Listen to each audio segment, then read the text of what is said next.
Джафери, почитувани представници на владата, почитувани колеги претенци. Евидентно дека има много прашања, много нерешени проблеми, нереализирани проекти. Но бидејќи сум ограничен деловнички, би поставил 3 прашања, едно кон министерката Мила Царовска и 2 кон министерот Љупчо Николовски.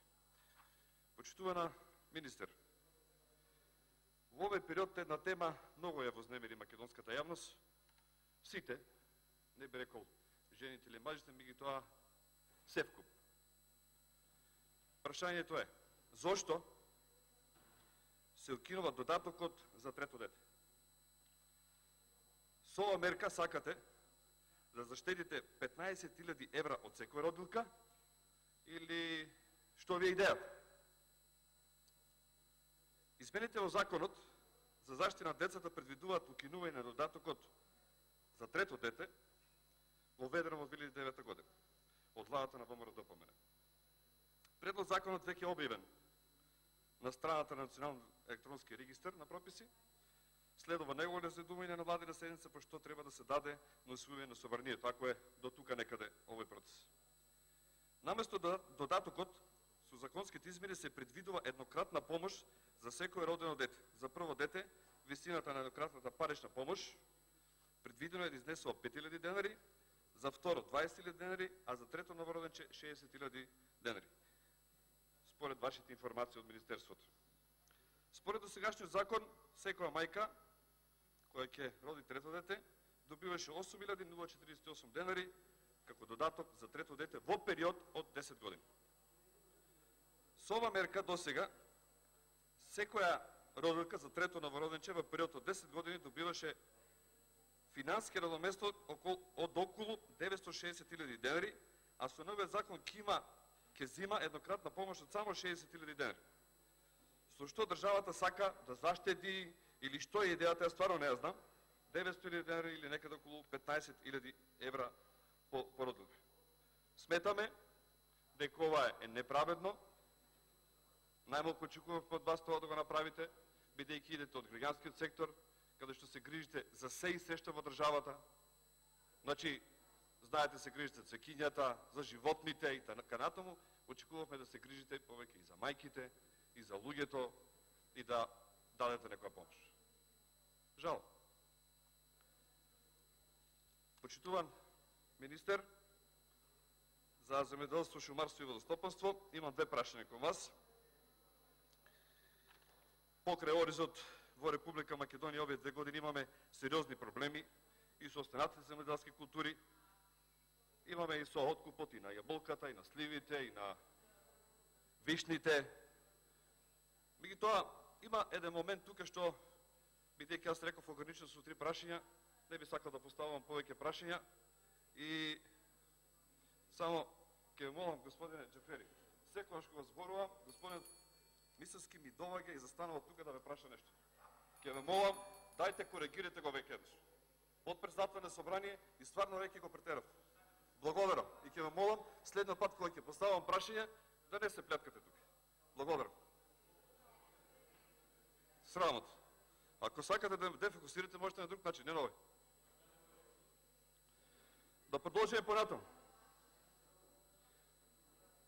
Имате ли информација, господин Николовски, за колку е намален сточниот фонд, нарочно во делот на крварството?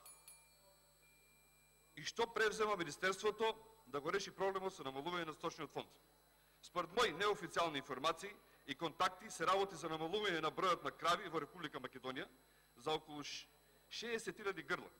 Само во претходната година одреден дел од овој намален домитичен фонд е извезен во соседните земји, што легално, што нелегално, додека другиот дел е заклан или преработен. Ово се должи на тотално промашената политика во сточарството која води Министерството. Ова моја теза ја потврдувам само со еден пример, со фактот дека пред враќање на партичката група на ВМРО-ДПМН во собранието изгласена измена и дополна на програмата за земјоделство и рурален развој, каде што за секторот сточарство од 10 милиони денари ставката е намалена на 1000 денари. Ова нешто не е ни за Гинесова книга на неверојатни рекорди на една држава. Да го поддржува преку програма секторот сточарство по актуелниот курс на Народна банка на денешен ден со 16 евра. Ова ли се реформите кои ги ветувавте и животот кој требаше да дојде нека оценат сточарите и земјоделците. Меѓутоа, не е само кај краварството, овој случај го имаме и кај овците во Радовиш, сериозен е проблемот, повеќе како кажување, колку и да кажам и да ви скритикувам, пак граѓаните ќе имат решение или нема да имат.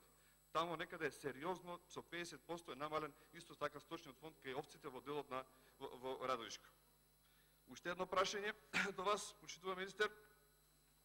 Имате ли информација до кај, бидејќи веќе ноември, одиме кон декември месец, дистрибуцијата на огрено дрво до граѓаните и субјектите од страна на јавното предпријатие Македонски шуми, бидејќи грејната сезона е веќе почната, а граѓаните и останатите субјекти дрвата за огрев ги имаат уплатен уште во пролет.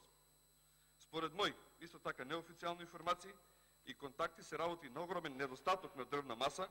Како причина за овој недостаток е неспособноста на менеджирање од страна на раководството на јавното предпријатие Македонски шуми. Иако средствата за ова дрвна маса одамна се пристигнати, а верувам и потрошени од страна на предпријатието, за жал, корисниците се уште ја немаат добиена дрвната маса. Според мои информации, само во Скопско недостасуваат најмалку 6000 кубни метри огнено дрво, што значи околу 8000 метри просторни. Иако истите се уплатени, менеджментот распиша тендер пред неколку недели за сеча и дистрибуција со субјекти кои се занимаваат со сеча и дотур.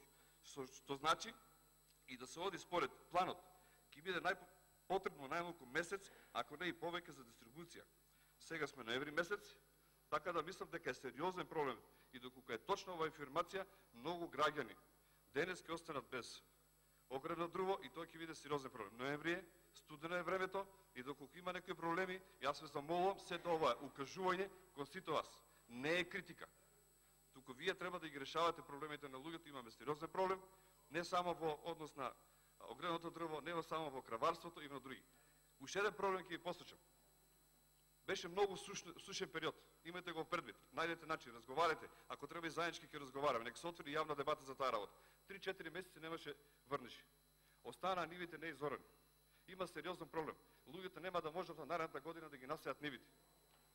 Сега имаме обилни врнежи, пак е мокро, пак не може да се ора, така да тие работи можеби треба да ги предвидуваме како држава, за да не им се случуваат такви хавари на граѓаните.